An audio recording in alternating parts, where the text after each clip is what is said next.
Bonsoir, nous sommes le mercredi 2 mars. Merci de nous retrouver pour cette nouvelle édition du 7-8 Le Journal. Comme chaque jour, nous revenons sur votre actualité locale, entourée de nos invités et également des journalistes de la rédaction. Tout de suite, on commence avec les titres de cette édition. 10e édition de la Semaine de la Femme à Magny-les-Hameaux. Pour l'occasion, la ville a choisi de mettre à l'honneur les peuples nomades. Depuis hier, l'Estaminet accueille une exposition sur les Himba, peuple de Namibie. Et deuxième épisode de notre série consacrée aux Yvelinois présents au Salon de l'Agriculture. Aujourd'hui, reportage sur la ferme de Viltin, située à Jouy-en-Josas. Depuis 28 ans, son équipe prend soin des vaches du salon et notamment de leur alimentation. Et c'est un sport originaire des États-Unis. Le tumbling est une discipline affiliée à la Fédération française de gymnastique. Découvrez avec nous ce sport où les athlètes doivent enchaîner des acrobaties sur une piste de 25 mètres de long.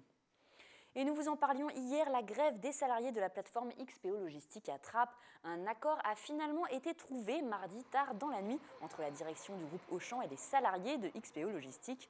Aujourd'hui, le groupe a communiqué sur le fait que les représentants du personnel et les salariés ont été informés que le client, donc le groupe de distribution, garantit le maintien de 80% des volumes traités par XPO Logistique sur site, ce qui permet de garantir tous les emplois en CDI sur la durée du contrat de prestation en cours. Ces engagements seront confirmés lors d'une réunion de comité extraordinaire prévue vendredi prochain. Et le mouvement social qui perturbait fortement le trafic des 16 lignes desservant Vélizy et une partie de Versailles depuis le 22 février est à présent terminé. Rappelez-vous, la semaine dernière, les élus avaient même conduit des minibus pour transporter les usagers pendant cette grève. Le syndicat et la direction de Phébus Keolis ont trouvé un accord après plusieurs jours de négociations autour de la question des salaires. Notamment, le trafic était assuré à 80% mardi et la reprise sera totale ce mercredi selon la direction. Et pour sa 10e édition de la Semaine de la Femme, Magny-les-Hameaux a choisi de mettre à l'honneur les peuples nomades. Durant 15 jours, de nombreuses animations sont proposées, ateliers, projections ou encore rencontres. Depuis hier, l'Estaminet accueille une exposition sur les Himba, un peuple de Namibie. C'est Mélanie Poquet qui vous l'a fait découvrir.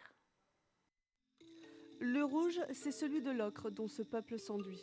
Les Himba, peuple semi-nomade de Namibie, sont à l'honneur de la Semaine de la Femme magnicoise.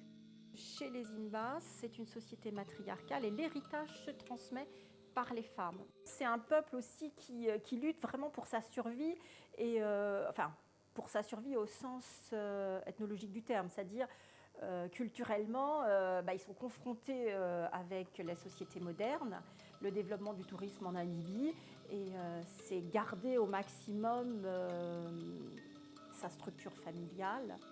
Plongée au cœur des traditions, des coutumes de ce peuple, cette exposition présentée pour la première fois en 2008 est à l'initiative d'une femme, une Française, Solène Bardet, ethnologue et géographe. Elle avait 18 ans, elle est partie seule en Afrique, elle y est restée 2 ans auprès du peuple Himba. Elle a même été adoptée donc, par Khadija, une femme qui va devenir plus tard chef de tribu. Et depuis, c'est elle qui est le porte-parole au niveau occidental et de l'ONU de ce peuple qui risque d'être en voie de disparition. L'exposition est à découvrir au café de l'Estaminet jusqu'au dimanche 13 mars. Une visite guidée est organisée le 9 mars prochain. De quoi plonger un peu plus en terre inconnue. Et à présent, le deuxième épisode de notre série sur le Salon de l'Agriculture. Des dizaines de stands yvelinois se sont installés samedi dernier au Salon de l'Agriculture, porte de Versailles à Paris. Parmi eux, la ferme de Viltin de Jouy-en-Josas, située à seulement 17 km de la porte Versailles. C'est cette ferme qui prend soin des vaches du salon et notamment de leur alimentation. Alors comment s'organise-t-il ? Quel est l'enjeu d'un tel salon pour les exposants ? Réponse avec Fanny Bourdillon et William L. 300 vaches laitières sont présentes sur le salon de l'agriculture, mais comment sont-elles nourries ? C'est la ferme de Viltin de Jouy-en-Josas qui en a la lourde tâche. Pendant les 10 jours d'exploitation du salon, elle livre à l'aube, porte de Versailles, plus de 50 tonnes de ballots de maïs. Puisqu'on est tout près de Paris, tous les matins, il y a un camion qui vient ramasser 5 tonnes de fourrage pour les vaches du salon.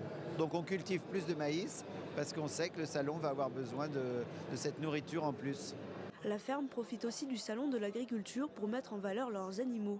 Ici, 2 petits veaux, Lily et Lila, tout juste âgés de 4 mois. On va présenter la ferme au public francilien, ça va être notre clientèle. Beaucoup nous connaissent déjà, mais certains ne nous ont jamais connus. Donc on a mis en place des vitrines pour faire découvrir les produits.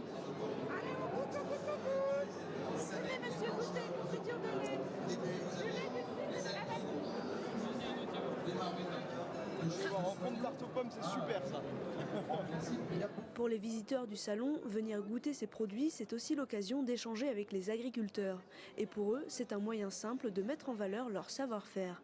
Car ici, les produits sont vendus sans intermédiaire, directement de l'éleveur au client. Une marge meilleure pour les éleveurs et la qualité en plus, traçabilité du produit, donc tout bénéfice pour tout le monde, pour l'acheteur et l'éleveur. Avec ses 350 animaux, la ferme de Villetin produit plus d'1 million de litres de lait par an. Faisselle, fromage blanc et yaourt sont ensuite produits et vendus sur place.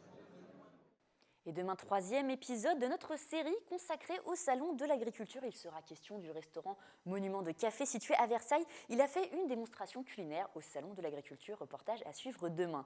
Et nous continuons sur l'agriculture justement. Circuit court ou circuit de proximité, acheter et manger local, c'est peut-être un des nouveaux engagements citoyens. Si on a l'image d'une région Île-de-France urbanisée, les habitants de Saint-Quentin-en-Yvelines le savent, les champs d'agriculteurs ne sont jamais très loin. Pour nous en parler ce soir en plateau avec nous, Mélanie Poquet. Bonsoir Mélanie. Bonsoir Floral. Et l'Île-de-France, c'est même 49% de sa surface qui est agricole. Il y a plus de 5000 exploitations dans la région, tout secteur confondu. Tout à l'heure, Florane, vous avez appuyé sur le terme proximité. Alors, il faut savoir qu'on peut manger local sans nécessairement passer par un circuit court, sans qu'il n'y ait pas beaucoup d'intermédiaires.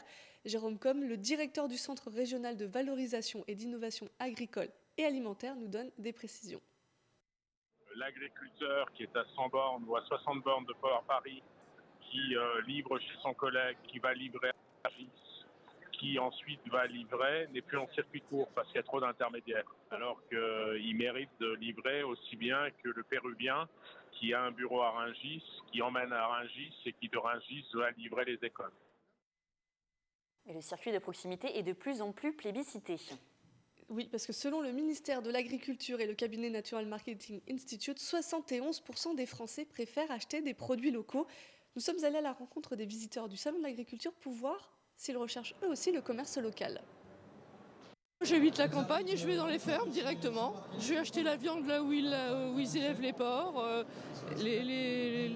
la viande de bœuf là où ils élèvent les bœufs. Ça fait travailler les gens des régions et tout, quoi. Parce que c'est du naturel et puis oui, nous on est un peu de la campagne, donc on va aux producteurs et même dans notre jardin nous avons ce qu'il faut pour nous alimenter sainement. Ah ben complètement. Pourquoi ? Parce que c'est directement du producteur au consommateur. Et vous, ça vous arrive d'en acheter comme ça ? Parfois, le bord des routes quand ils vendent directement, ou alors par chez moi, j'ai des gens qui ont des fermes puisque j'habite en Normandie. Donc on l'a entendu, aller directement au producteur, à la ferme, faire attention à la provenance, c'est ce qu'on vient d'entendre. Et cette volonté est aussi ressentie par le Servia. Je pense que le consommateur aujourd'hui, il est sensible à l'origine de son produit. Et l'origine de son produit, c'est pas le circuit court. L'origine de son produit, c'est le produit il vient de 30 km, mais il a fait 3 intermédiaires. Pour le consommateur, c'est pas grave. Par contre, le même produit qui aurait fait 3000 km par un seul intermédiaire, ça bouleverse le consommateur. On a parlé du local, mais il y a aussi le circuit court et souvent le salon de l'agriculture, c'est le moyen pour les agriculteurs de se faire connaître pour favoriser donc la proximité. Et c'est le cas de la ferme de Villetin, on en a parlé tout à l'heure, elle est située à Jouy-en-Josas. Leur activité principale, c'est donc le lait, ils élèvent leur bétail, font la traite, transforment leur lait qu'ils vendent ensuite dans leur boutique. Donc ce salon de l'agriculture, ils rencontrent leurs clients professionnels, mais aussi les particuliers. On va présenter la ferme au public francilien, ça va être notre clientèle. Beaucoup nous connaissent déjà, mais certains ne nous ont jamais connus. Donc on a mis en place des vitrines pour faire découvrir les produits. Ça fait 28 ans qu'on est ici, tous les ans. Chaque année on a un stand différent. Pour nous c'est vraiment très important. Et en toute bienveillance, on est vraiment très content d'être ici et de présenter notre ferme, notre concept, notre cueillette, la laiterie. Donc on l'a vu Mélanie, les agriculteurs cherchent à se faire connaître et si nous justement en particulier on cherche à consommer local et qu'on ne sait pas où trouver les produits, est-ce que vous avez quelques pistes à nous donner ? Alors si vous souhaitez, Florane, ou vous devenir locavore, vous pouvez favoriser le commerce du coin, l'artisan, le boucher. Vous pouvez aussi le sensibiliser à se fournir auprès de producteurs locaux. Vous pouvez vérifier les étiquettes des produits que vous souhaitez acheter. Et le Servia, dont on parlait tout à l'heure, a lancé Mangeons local en Île-de-France. Il référence beaucoup de produits et ces produits sont identifiés par un logo. Il y a un deuxième site sur lequel on peut aller voir, c'est le ministère de l'Agriculture qui lui référence beaucoup d'initiatives locales. Merci beaucoup Mélanie. Et pour rencontrer les agriculteurs locaux, vous avez aussi jusqu'à ce dimanche, donc le 6 mars, pour vous rendre au Salon de l'Agriculture afin de leur poser toutes vos questions. Autre thème à présent, nous sommes toujours en vacances pour la zone C et lors des vacances scolaires. Vous faites peut-être partie de ceux qui confient leurs enfants à des centres de loisirs et à des animateurs. Ces derniers sont formés en amont et diplômés d'un BAFA, le brevet d'aptitude à la formation d'animateurs. De nombreuses communes et centres de formation proposent des stages. Depuis samedi, 18 jeunes Saint-Quentinois se sont lancés dans la première partie de leur BAFA. Nous sommes allés à Magny-les-Hameaux voir à quoi ressemblait justement cette formation. Regardez. Et tu dois enlever ce qui fait partie. Il y en a 3 sur 8. Un chamboule-tout pour retrouver les produits de la paella. Cet après-midi, la formation de ces futurs animateurs, ces grands jeux avec atelier stand. Jean-Luc travaille déjà dans l'animation, mais il profite de ce stage pour renforcer son bagage professionnel. Il y a beaucoup plus de responsabilités qu'on pense. Parce qu'il faut dire ce qui est, c'est les enfants, c'est des enfants de parents qu'on nous donne, qu'on garde quoi. Savoir créer et encadrer un jeu, travailler en équipe. Certains des stagiaires sont encore mineurs. Ils apprennent donc aussi à se responsabiliser et comprendre le public accueilli. C'est très dense parce qu'il y a beaucoup de théories à voir. La connaissance de l'enfant, de la sécurité, la réglementation, comment s'organise une journée sur un accueil de loisirs ou un séjour de vacances. Mais aussi, il faut apprendre à tester des techniques et puis à se créer sa petite trousse à outils d'animateur. Âgés de 17 à 26 ans, ces stagiaires ont 8 jours pour apprendre les bases du métier. À l'issue de cette session, si elle est validée par l'équipe encadrante, ces jeunes pourront s'occuper d'enfants de 3 à 17 ans lors de leur stage pratique et peut-être sur Magny-les-Hameaux, le service jeunesse de la commune les accompagnant dans leurs recherches. Et nous parlons à présent ce soir emploi et social avec l'association CBL Réagir. Nous accueillons en plateau avec nous René Cartala, président de l'association. Bonsoir et merci d'être venu. Et Mylène Deville, agent d'insertion. Bonsoir à vous également. Alors votre association est un intermédiaire d'aide aux chômeurs. Elle les accompagne vers l'emploi depuis maintenant plus de 20 ans et vous venez d'ouvrir une antenne à Saint-Cyr-l'École. Pourquoi justement avoir décidé d'ouvrir une antenne sur notre territoire ? Bien, à l'origine, l'association a été créée sur la Selle Saint-Cloud. C'est un peu le résultat d'une révolte de citoyens qui se sont dit il faut faire quelque chose contre le chômage, et soit anciens chefs d'entreprise ou jeunes retraités. Ils ont démarré il y a une vingtaine d'années sur la Selle Saint-Cloud, Bougival, Marly, et avec une seule salariée à l'époque, 4-5 bénévoles. Maintenant, aujourd'hui, nous sommes 6 salariés et une vingtaine de bénévoles, sur un territoire qui vient de s'agrandir par la direction du travail. Dans les Yvelines, nous a demandé au 1er novembre de reprendre tout un immense territoire de 120 000 habitants qui va de Saint-Cyr-l'École jusqu'à Pontchartrain en passant par Plaisir et les Clés-sous-Bois. Alors vous accompagnez justement les chômeurs vers la recherche d'emploi, vers l'emploi. Comment ça se passe très pratiquement, Mylène Deville, quand ils viennent justement dans votre antenne ? Alors les demandeurs d'emploi nous sont envoyés en général par Pôle emploi ou les mairies ou les travailleurs sociaux. Donc nous les accueillons et nous étudions leur situation par un examen approfondi. Ensuite, ils ont une évaluation de leurs compétences avec nos responsables techniques. Et enfin, nous validons leur inscription en réunion. Il y a une sélection un petit peu, c'est sur la base de la motivation Non, au début, c'est sur la base des compétences. C'est par là que tout commence. Et ensuite, nous les mettons en mission chez des particuliers pour du service à la personne ou pas, mais aussi dans des entreprises, des collectivités locales, des résidences, des mairies.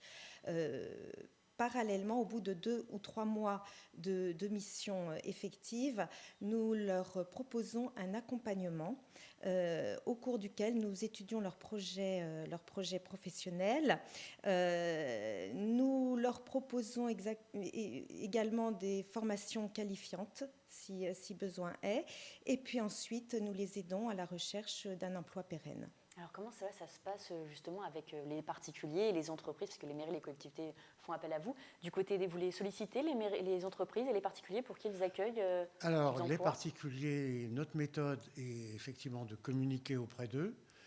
En ce qui concerne ce nouveau territoire, nous avons fait du tractage, une distribution de tracts dans toutes les boîtes aux lettres de Saint-Cyr-l'École, les Clés-sous-Bois, Plaisir, etc. Et ça a donné un résultat immédiat, c'est-à-dire on croule sous les appels. Nous aurons de la peine à faire face à toutes ces demandes. Et le particulier qui a besoin soit d'une aide ménagère, soit de... le beau temps va bientôt arriver, d'un aide jardinier. On cherche d'abord à bien comprendre son besoin, de façon à lui dire si on est capable de répondre positivement, et à ce moment-là de lui garantir une qualité de compétence, enfin une compétence et quelqu'un de confiance. On ne va pas chez un particulier comme ça. Je pense que c'est la différence avec ce qu'un particulier peut trouver par un réseau d'échanges qui existe dans toutes les villes maintenant, où là, on risque de voir arriver un peu n'importe qui. Là, nous servons d'intermédiaire, comme Mylène vient de le dire, la personne, on l'a déjà reçue plusieurs fois, on l'a déjà fait travailler, et donc on sait que ça se passera bien si la demande a bien été précisée. Il s'avère que dans certains cas, l'expérience a montré qu'il fallait aller sur place, on envoie des bénévoles compétents, vérifier sur place avant d'envoyer quelqu'un qu'on a bien compris la demande et les difficultés éventuelles. On le fait systématiquement pour tout ce qui est jardinage et travaux techniques, c'est-à-dire refaire une salle de bain ou un séjour, on va voir sur place.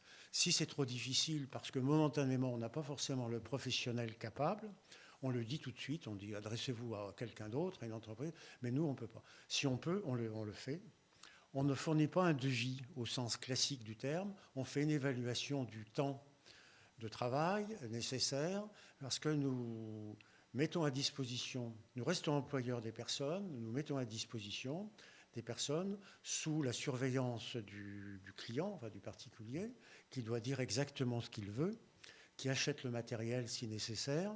Nous ne fournissons que des bras compétents.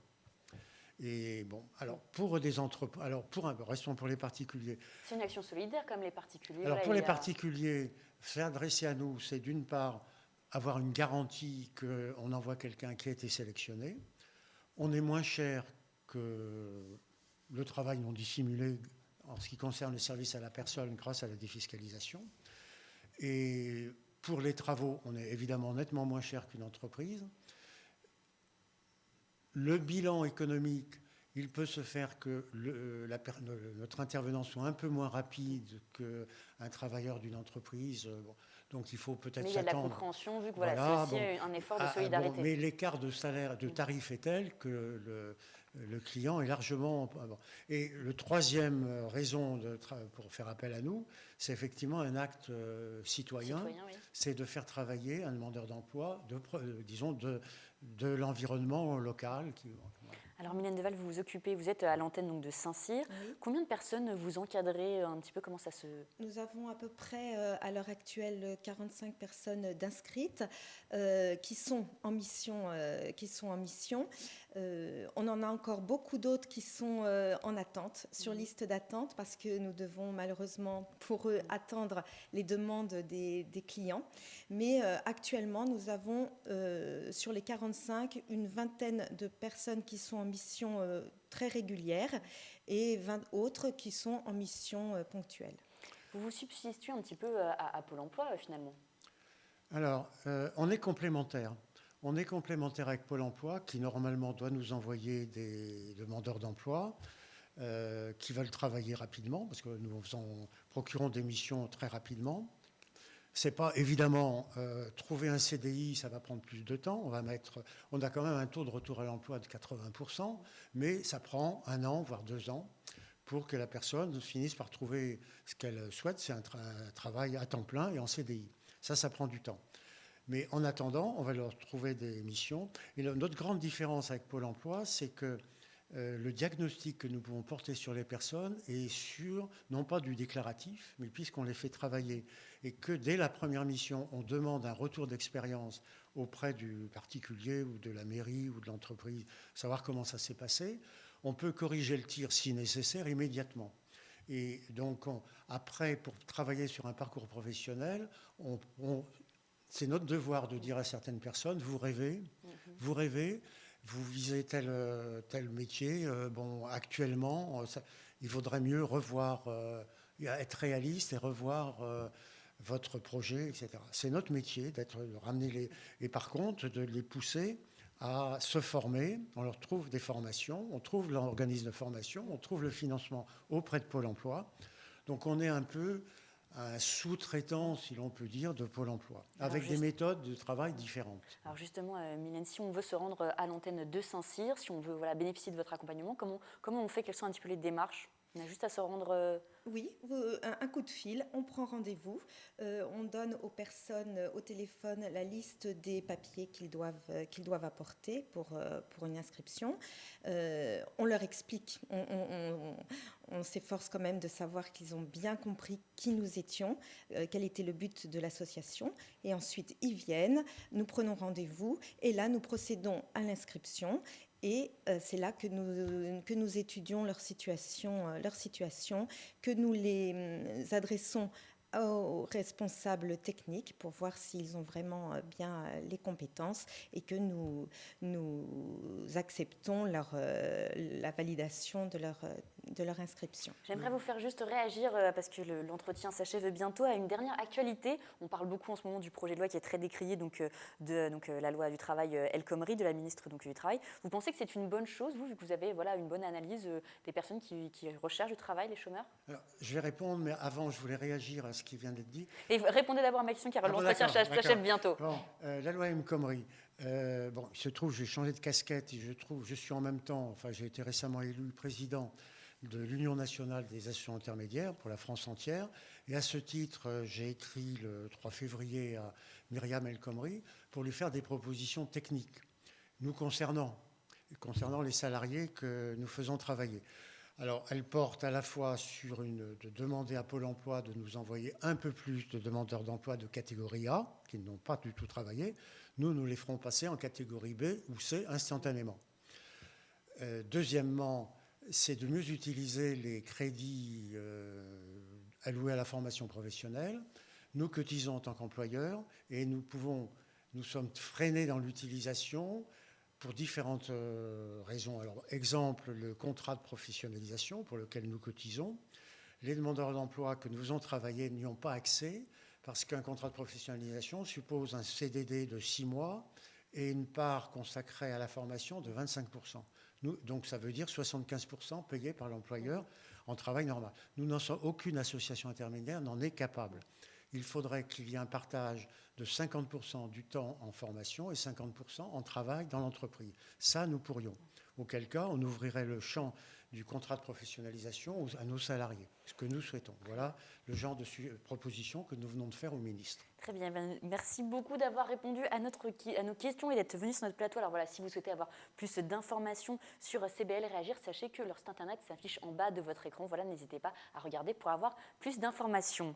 Et un mot de sport à présent. Aujourd'hui, TV Fil 78 vous propose de découvrir le tumbling. Ce sport originaire des États-Unis est une discipline affiliée à la Fédération française de gymnastique. Les tumblers, donc ceux qui pratiquent ce sport, doivent enchaîner des acrobaties sur une piste de 25 mètres de long. Regardez ce reportage de Mickaël Elmidoro et Fanny Bourdillon. Ces sportifs jouent avec les lois de l'apesanteur. Le tumbling, discipline au programme des JO de 1932 à Los Angeles, est un dérivé de la gymnastique. L'objectif, les tumblers doivent enchaîner 8 acrobaties consécutives sur une piste de 25 mètres de long pour séduire les juges. On se déplace en arrière, ça monte très haut, on tourne dans tous les sens, il y a des rotations en vrille ou en salto. Nous, il y a une recherche de prise de vitesse. Le support est beaucoup plus élastique, donc une amplitude plus grande. Donc entre la gym et le tumbling, la différence, je dirais, c'est le temps d'acrobatie est beaucoup plus grand en tumbling parce qu'on monte beaucoup plus haut. À la différence de la gym, seuls les contacts avec les pieds et avec les mains sont autorisés. Avec la vitesse, les tumblers doivent maîtriser leur figure pour ne pas se blesser. On peut mourir, mais il faut faire surtout attention. J'ai eu un peu des problèmes aux articulations, mais quand on s'échauffe bien, après ça va. Quand on le voit comme ça, tout le monde pense que c'est une discipline qui est dangereuse. Mais je vous dis, si elle est faite avec précaution, ça veut dire que dire aux enfants les dangers, les risques, ne pas faire n'importe quoi derrière le dos de l'entraîneur, ça c'est important. Après, l'accident peut arriver. Le département des Yvelines compte 99 licenciés répartis dans 3 clubs affiliés à la Fédération française de gymnastique. Ce chiffre représente près de 10% des tumblers présents dans l'Hexagone. Et c'est à présent la fin de cette édition, mais avant de nous quitter, je vous propose de regarder ces quelques images. Vous avez dû le voir cet après-midi aux alentours de 16h. La neige a remplacé la pluie, le temps d'une averse en raison d'une baisse rapide des températures sur Saint-Quentin en Yvelines et partout en Ile-de-France. Une courte chute de neige qui n'a pas tenu sur les routes. Le temps restera assez instable les prochains jours et des averses sont attendues pour le week-end. C'est à présent la fin de cette édition. merci de nous avoir suivis. Tout de suite, vous retrouvez Sephora Namani pour un nouveau numéro de kiosque. Quant à moi, je vous retrouve demain. Je vous souhaite donc une excellente soirée.